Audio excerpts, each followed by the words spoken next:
I am amped up with energy today, Justin. We are starting off the next season. I mean, we've already been starting, but season. I We're know. like, It how many feels like episodes the in next. are we? Well, 16. Well, yeah, we're almost 16 episodes I know, but in. with this COVID and this change in the world we're living in, I feel like this is going to be a good fall.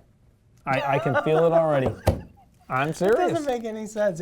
Man, COVID's out there. The world's going and it's going to be a great fall. And because it's going to be a great fall, man. Dude, we socially distance. We're going to be in the woods. We're going to be hunting. Got an election coming up? We're not even going down that path in this video at all. That can be at another time, another date. Maybe we get Mr. Rogan on one of these days and he can tell us what he thinks about how his fall is going to be. We should maybe put a message on. I think he's got better things to do. No, you nuts. We got to reach out to him at some point here. All right. What do we got this week? This week, fun stuff. We are finally back in the woods, kind of in the woods, in the fields, we're going to say for this week. So first up this week, we're going to jump into an update with Frankie Clark and Tyler Rector as they do some July food plot updates. And July is usually not a big month for food plots, but these guys were forced to do this. So we're going to jump in with them, and then when we come back, Todd will tell us what he's got in his hand and why this is so important. So let's jump into that segment right now.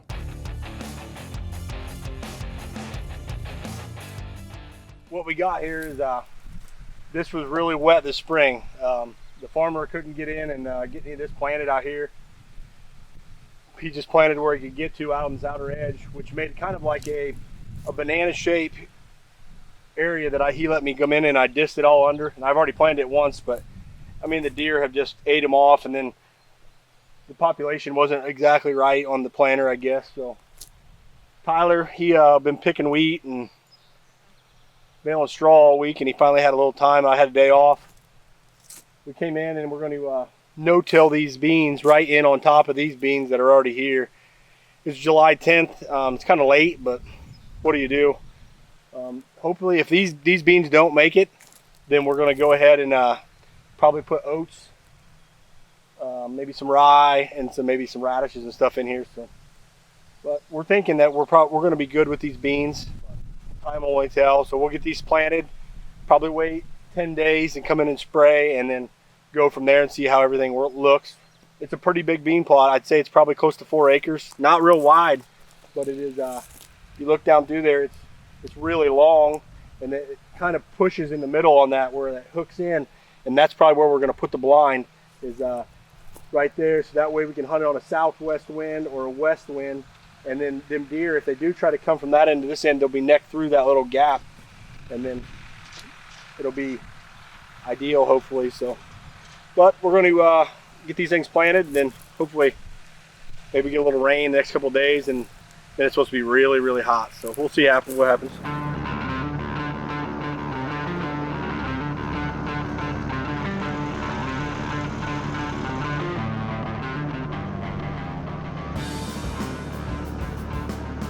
As you can see, we came right over top of the existing beans that were here. It doesn't really hurt them that bad unless the planter cuts them, but most of the time it'll just lay them over, and then with a little moisture, a little rain, and a little heat, they come right back up. So we're really not worried about it. We're planting it basically the same population as you would if you were planting them normally.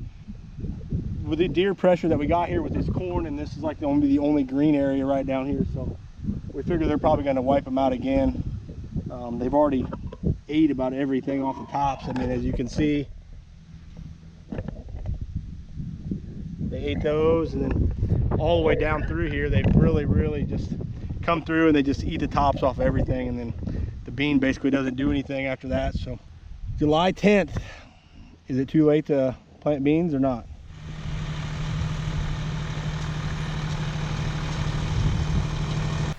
That point right there is going to be the spot to be the first week of October.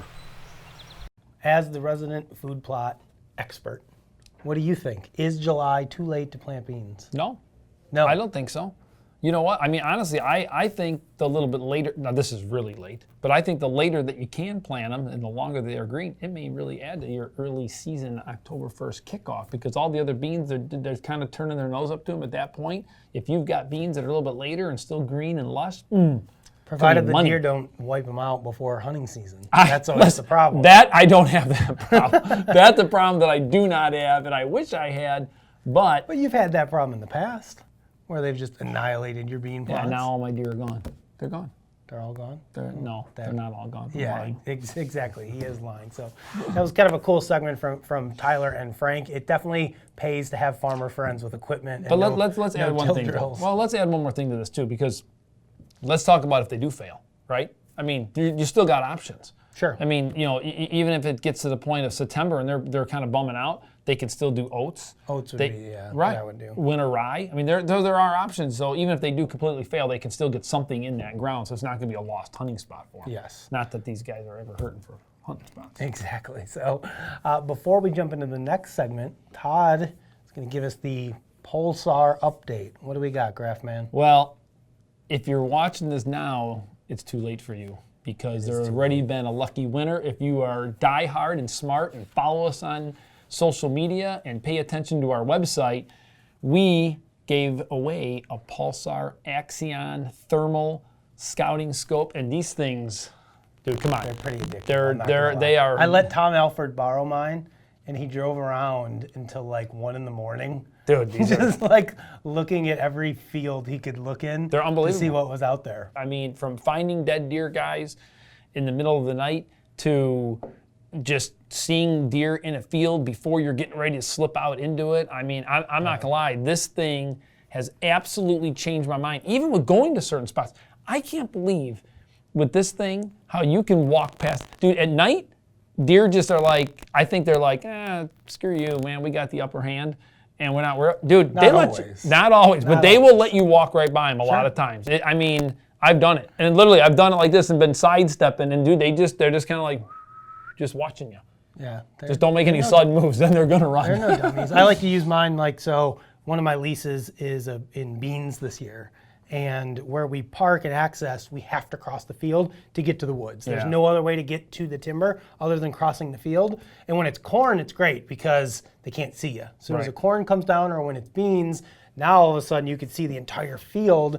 Well, I'm able to use that thing in the dark to see like, is the coast clear so that I can go over there, and if it's not, either maybe I decide to go a different way. Sometimes I could tell, like, I remember last year I saw a little button buck and I was like, I don't care if I blow him out of the field on my way over to that stand. Yeah, No yeah, big yeah. deal, but just allows you to make more informed decisions, I guess. And I think I know where you're talking about, where you're hunting, but when you have a smaller spot like that is, Yeah, it's 100 acres. and maybe you're planning on hunting there all weekend, do you want to blow those deer out every single morning, or do you just say, screw it, you know what, I'm going to hunt maybe a little closer to the road, maybe a little closer to the truck, because I really was hoping to hunt there in the evening or afternoon. Yeah. You Well, the can one thing plan your hunts better. where it's helped me is, when everything's dark and you don't know that there's deer over there, you just assume, like, I can't walk over there because I'm going to blow out whatever's in the field, right? So then you end up taking the long way around Yeah. and doing some other thing, where in this case, I'm like, okay, I really want to go that way, but normally I wouldn't. I would just avoid it, and then I look and I'm like, oh, there's no deer there anyways, Yeah. so I'm just going to go for it. And it's proved to work pretty well for me. So congratulations to our winner of the Pulsar. Are we going to tell the winner now, or what are we doing? Or that's a We already, separate video, but we already told the winner. So congratulations to Cody we did? Dowling from Pennsylvania, who was our winner. So that is your unit. It will be on its way to you shortly. Next up, all right, we're done. with We these got to get three to the people- next thing. Courtney has the coldest nose out of all these guys. Interesting. It's very, very exciting. Interesting I'm sure everybody wanted to know that. So next up, we're going to jump into another field with Tom Alford as he does some summertime velvet scouting. So let's check it out now.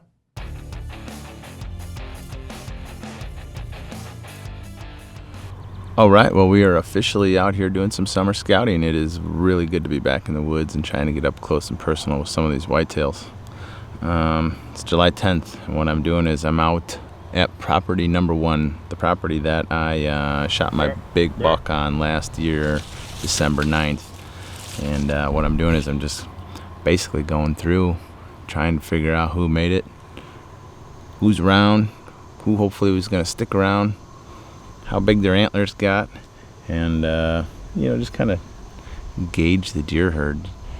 This particular piece of property's got soybeans in it this year, so I'm assuming that most of the deer in the area are going to be here. It's one of the only crop fields around for a long ways, and these hot days. Deer love soybeans. They love to eat them. I think they get a lot of moisture out of the soybean leaves, and it's just a great summer food. This is where the deer are going to be. And on the edges of this piece of property, there's actually mulberries. The mulberries have been dropping like crazy, and I found that deer really like to eat mulberries this time of the year. So anyway, I'm camped out here on the side of the hill with a little bit of ragweed, and gonna get nestled up and see who pops out in the field. Go time, baby.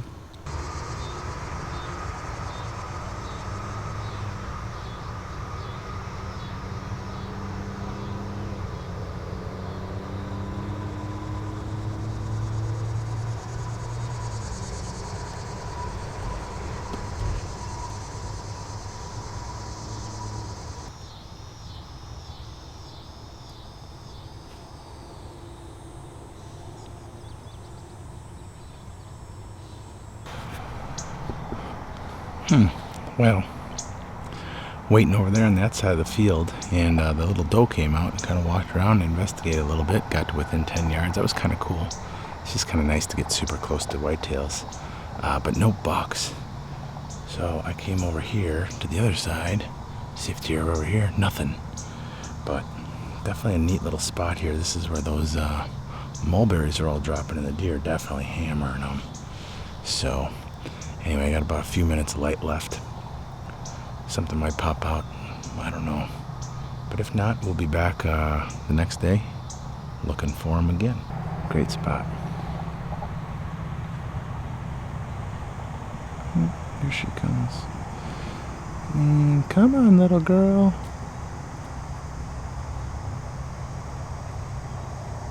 Hopefully she doesn't trample me. It's hard to do.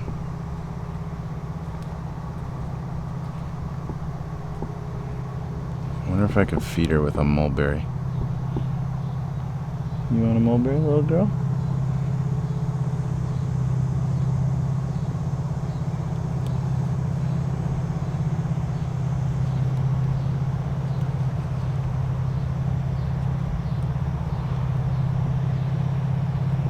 Do you want a mulberry? Come on. Come on.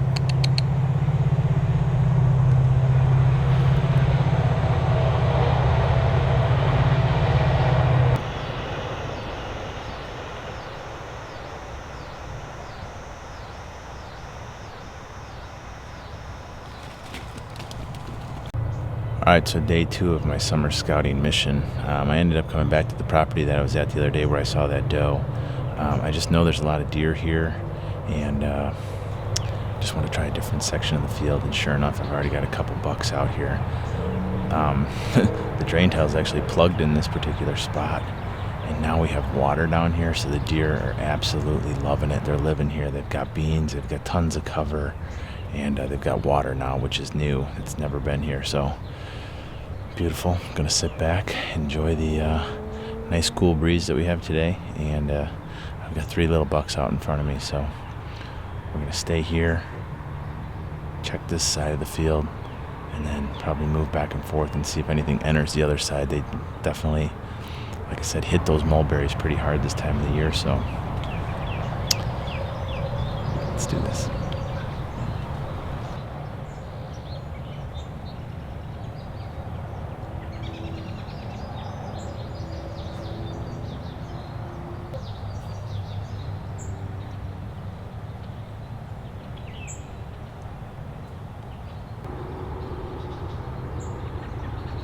Well, none of the big boys yet.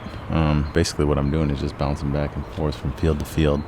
This little spot here and this little section here is actually what Jack and I were calling death row last year.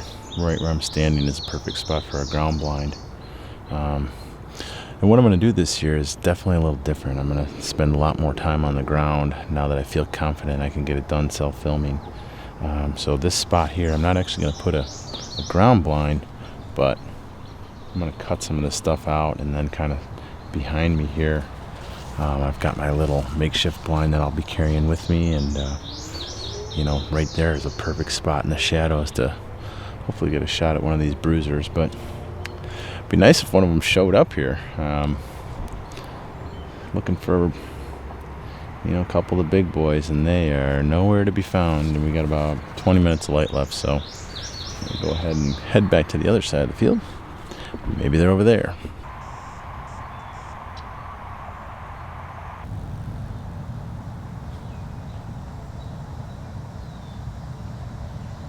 This is my second day in a row I've been out here, so I'm probably going to switch properties up, head somewhere else tomorrow, and try to find a shooter.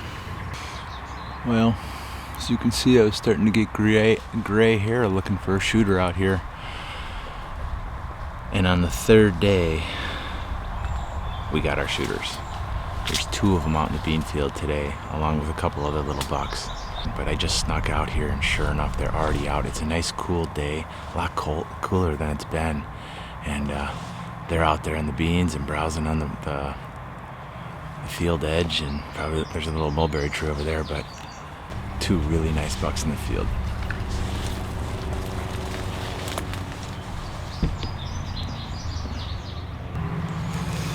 All right, pretty sweet. Got 2 shooters for sure. I recognize both those deer. I think they're actually both 4-year-olds. Neither of them have huge racks by any means, but definitely very nice. And you know, who knows, this time of the year, July, middle of July, they start packing on the inches for sure. Right now is when they're growing like crazy, so I'm excited finally. I was getting kind of nervous out here, but you know, the other cool thing that I've got going on this year is I'm definitely trying to change it up a little bit. And I've got the confidence now to hunt on the ground, and I've kind of created this little makeshift run and gun setup that you know, I keep altering. I used it during turkey season. It worked really well. I did shoot a buck last year from the ground on December 9th. You know, from like a makeshift line. So this is kind of like a dual combo sort of thing that I've built, and I'm trying to learn it and use it a bunch so I can tweak it and get better and more efficient with it. But that's another reason I'm out here. Here comes a train. But these bucks are going to make their way over here hopefully, so I'm going to get nestled in here.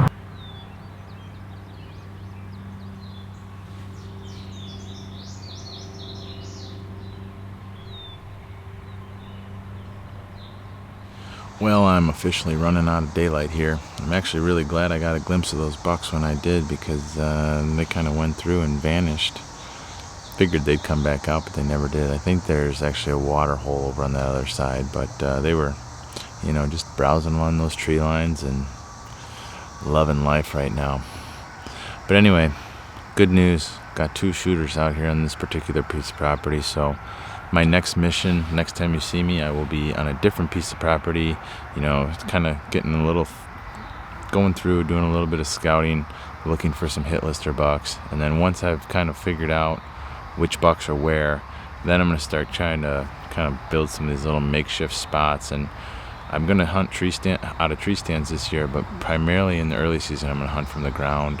And I'm going to do kind of the same preparation you do for a tree stand, just I'm going to be on the ground. I'm going to cut some shooting lanes, cut some little access trails to get in there, and then just get out, and when the time's right, hopefully sneak into some of these cool little spots and try to shoot another one on the ground. This is just the most fun I've had hunting in probably 15 years, so loving it. It's a lot of fun, a lot of excitement. There'll probably be a lot of failures on my part this year. There's going to be a few missed opportunities guaranteed, because it's definitely one of the hardest things out there to self-film a big giant buck kill on the ground. But anyway, we're off to a good start. We're headed in the right direction. Bow hunter die. When are you going to get a ghillie suit and slip around Never. in the woods? That's what I have Tommy for. That's why Tommy does my we have summer scouting for me. Tommy finds the shed antlers for me. He's a great hunting partner. It's awesome. Just keep him on board, and you know where the deer are. What happens though if he gets sneaky like you and doesn't share information? I have no information to share. Although I don't have my... That's a good point. I don't have my phone with me, but I did get a picture of a pretty big buck just now today on my cell camera. The first one. I just put out 2 cell cameras this weekend, and today, what is today? Thursday? 21st? Today's Thursday. No, today's the 23rd. I 23rd. did 2 days off, buddy. But I did, so I will Share show photo. that photo. It's Next a pretty good buck. Hold him so. to it, guys. I want to make. I haven't seen this buck yet. But the place that Tommy's scouting is, I don't even hunt there anyway, so it doesn't matter. He's a liar. He hunts there. Okay. Well, Tommy got some cool footage. That was awesome when that deer kind of came up and was not afraid of him. It seems like that's always how it goes when it's not hunting season. When you're Tommy. Everybody always just says they know when they're not being hunted and they're not as scared of you. So I know Tommy's got his eyeballs on a couple good bucks for this fall, and he also just picked up a couple new hunting spots. Now that I As didn't well. hear about that. Tommy is a machine. He's been working this one spot for a couple years. He got permission to shed hunt it. Just been getting friendly with the landowner, and boom, got full permission to go deer hunting this year. And another one, he door knocked and got permission there too. So We need to be nicer to proof Tommy, don't we? proof that it can still Happen. be done. It can still happen. So guys, next up we're going to jump into our Ask the Experts section, brought to you by the folks at Lancaster Archery. I hope I said that correctly. You did. For all of you out there. Go ahead and read the question for this week, Todd. What is the best way to tie your peep sight? Bring it to Lancaster and let PJ do it for you, apparently. Let the folks over there do it. We're going to jump into this Spend answer the 10 from, bucks. Let them do it. from PJ Riley. Let's check it out. Hey guys, so the question today is about what is the best way to tie in a peep. That's kind of like the Ford Chevy argument. There's about 800 different ways to do it, but I'll show you the way I do it. I think it's simple, and the way that I do it, I like is easy to take apart. A lot of the ways that guys tend to tie in your peep sight, then it's difficult to undo it if you have to change something. So this is my process. I use 3D, BCY 3D material here. I've already got my peep installed. Let's say that that's in the right place. I simply start out by tying in. There are little grooves in the peep that I am using, that I'm putting this material into. I'm just going to do a double loop like that, and then I'm going to tie. Now, one of the things that you want to remember is when you do your knot, don't have the knot over top of the string material.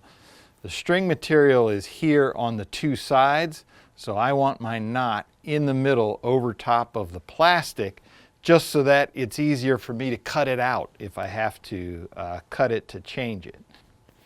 Tie that in right there. Be very careful when you're cutting this material. You want to stay away from that bowstring. Same thing again, now when I burn this down, I am away from the bowstring on both sides. This just secures it in place. Got that burned in.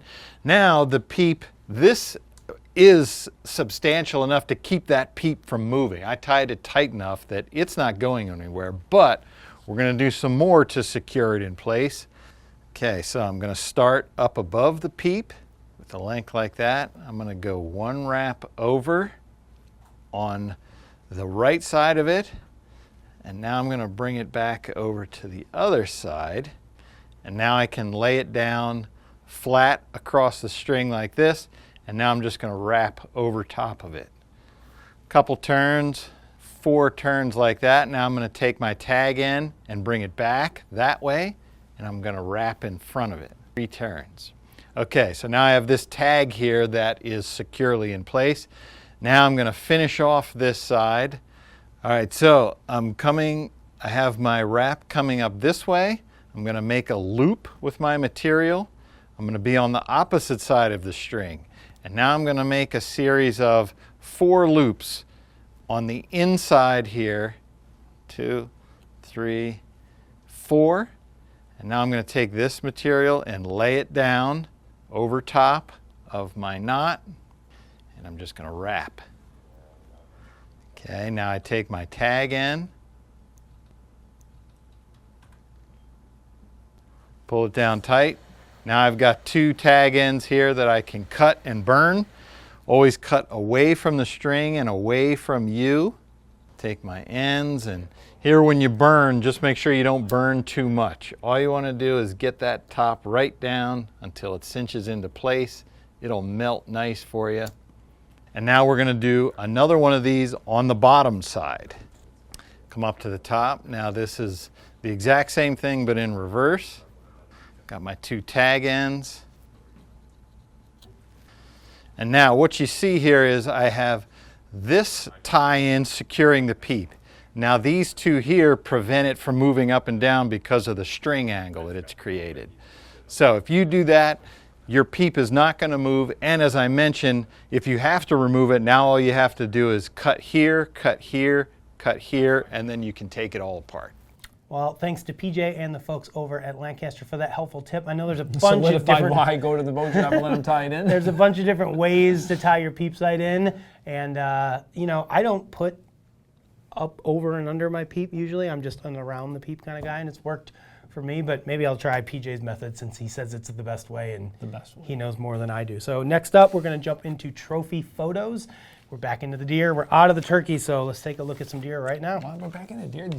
These are dead already. How can they be dead already? Well, they're from last year. I know. We need to get back into the trail camera fun stuff. See, then we could have saw your big one that you're allegedly have a photo of. Let's go ahead. Move forward. Ask them to send trail camera stuff in for next. I agree. We will. Make sure you send your trail camera photos in for next week so we can get out of dead deer. We're not in dead deer mode yet. I'll see why. I don't know. I kind of like looking at these pictures All right, myself. well, let's go. Here we go. Fair enough. Caleb Rogers. David Corus. Ed Mackin. Josh Kasaboski. Ryan Haynes. And Ryan Schwab.